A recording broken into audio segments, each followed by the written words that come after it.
Hey guys, it's Ben the Coin Geek at Old Pueblo Coin, and today I'm up early on a Saturday morning in front of my business so I can talk to you about show safety and security, which starts in the parking lot. So we're starting in the parking lot.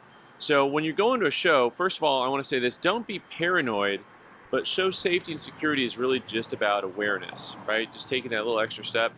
So when you're going someplace that's new to you, when you get there, be aware of your surroundings, right? So it's a pretty open parking lot over here, but all buildings have corners, right? So all buildings have a corner somewhere where people can hide behind the corner, right? Over here, there's a corner to a building over here. So anytime you have some place that somebody can hide behind a corner, you just want to be aware of what's there, okay? So once you get into a show, what are some things that you can do to really make things a little bit more secure for yourself? Let's take a look. Of course, always once inside, it's good to have the lay of the land, right? You want to know where your exits are at when you're going in someplace or out of someplace. And even the showroom, right? Obviously, we're not in a big showroom. We're not at a big show. We're just at the store. But, just realizing, hey, what's going on around me is helpful, right? Is that guy kind of suspicious looking? He is. I've got my eye on him. So you want to just kind of make sure that you have an understanding of what's going on around you. But really, a lot of the safety and security stuff comes down to a couple of basic things. You don't want to really stand out. You don't want to make yourself an easy target. This can be difficult if you're very elderly. And I'm saying that because I know this is true, because I'm at shows and I see people all the time. And I understand that criminals, like the rest of us, are generally lazy. They're actually just looking for the easiest target, right? The old mantra of stealing candy from a baby is a real thing.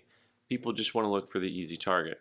So I'm going to show you some things that can help you be discreet, which is really one of the main things that you should be doing when you're at a coin show, is discretion. Let's talk about that first, shall we? So in the world of discretion, there's a couple things going on. One is that you don't want to dress with a big shirt on that says "I buy coins," or coin collector, or anything where you're going to be out in the general public that makes you a target. That's just one thing. It's easy to just dress normal and casual. The other thing is, don't handcuff a silver briefcase to your wrist. Okay, you really want to try to make it look like you're just there as a spectator. And now here's the thing. I understand, and we'll get to in a minute, sometimes you are bringing coins in or out of a show that really make you need to have a larger bag or briefcase or whatever. We'll talk about that in a minute. But first and foremost, one of the things that makes you, there's different types of targets. One is someone who's just simply a pickpocket or who's looking for money that's laying out, right? So one of the things that you want to do is, I recommend, if you have a jacket, if it's jacket season, which it may not be because you may live someplace like the desert, you want to make sure that you have a place inside where you can keep money in your pocket, right on the inside. You don't want to have stuff that's just sitting in an easy pocket to get to. If you have some pants, now I recommend, there's pants now that have the cargo style, so they have, what that means is they have a pocket on the side, but it'll have a zipper. So you can put your money in the zipper, right?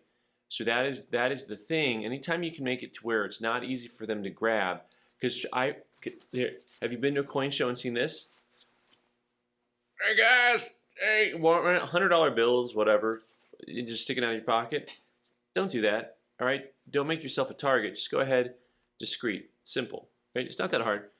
I'm not against fanny packs at all. That if you need to use that, use that. I'm not against man purses, known as merces around here.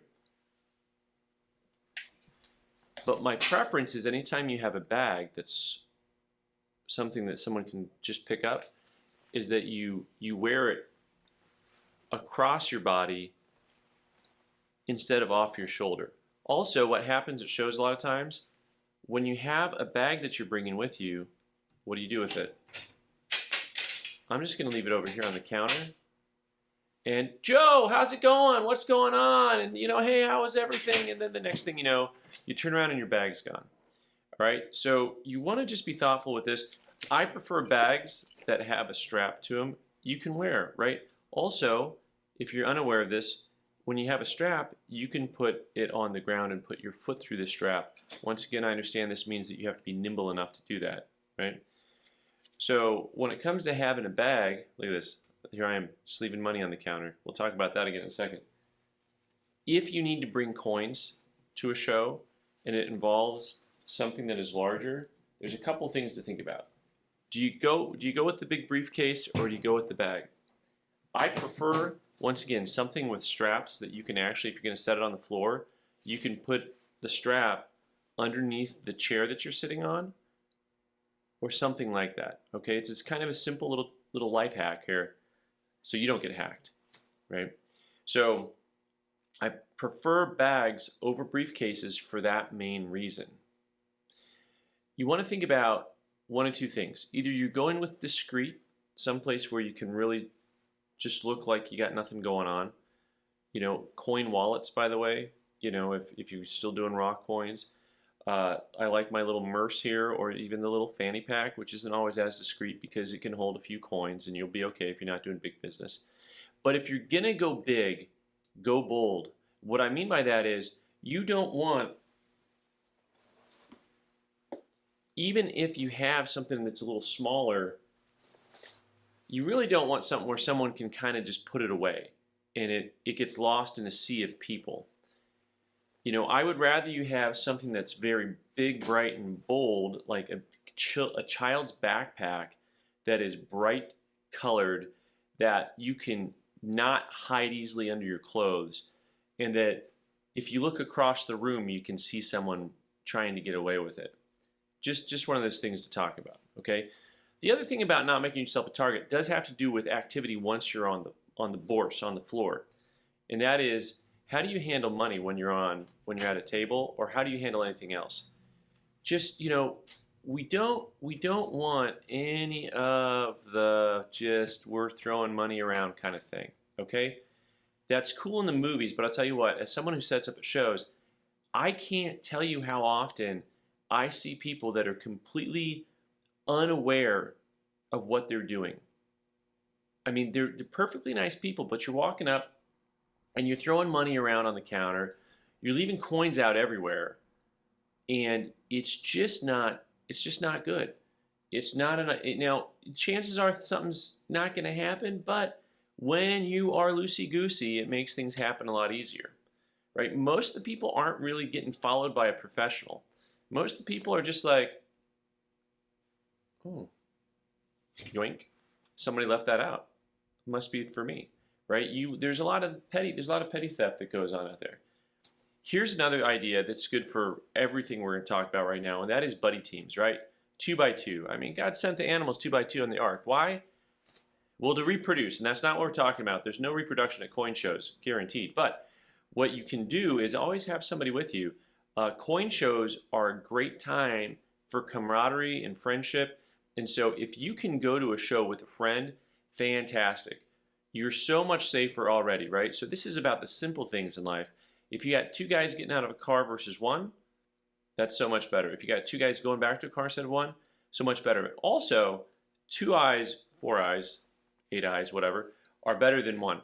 So if you're at a show and you're doing a transaction, it's really nice to have someone with you, right? It's really nice to have someone right next to you who you can trust, who's going to just kind of keep an eye out.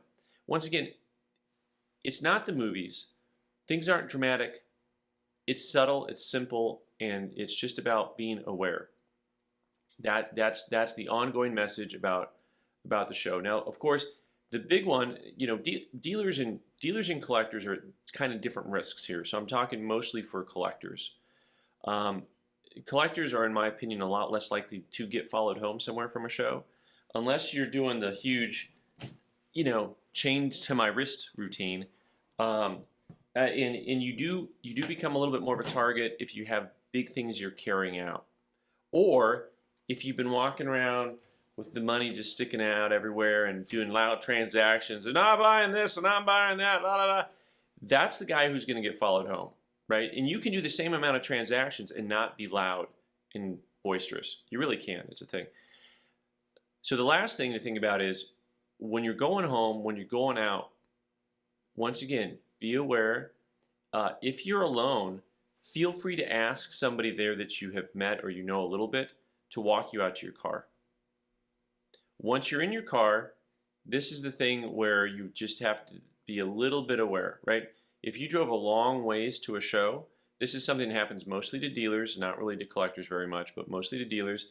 They'll drive 100 miles away from the show and they'll stop for gas, and that's when they get hit because they were followed. It's actually not that hard to find out if you're being followed, right? It means you get into your car and you go and you look to see which vehicles are around you and just make a mental note of what vehicles are behind you.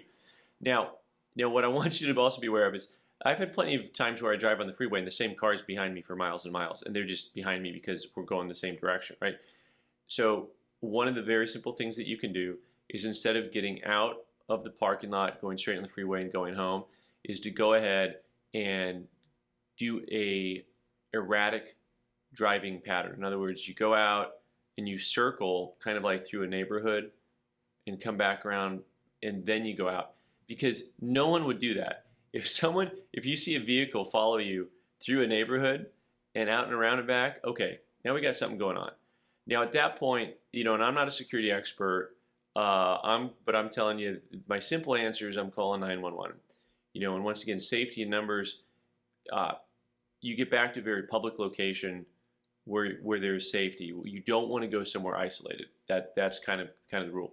So I want to say thank you to those of you who brought up the fact that when I did a video on coin shows, I didn't talk about security.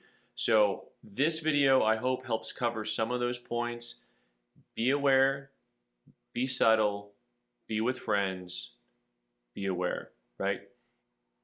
Anyway, I hope that helps. For all of you who have more tips and points, please leave them down below in the comments. I'm Ben the Coin Geek. Thanks so much for watching. You can leave your comments down below or watch more videos on the right side of the screen. Thanks.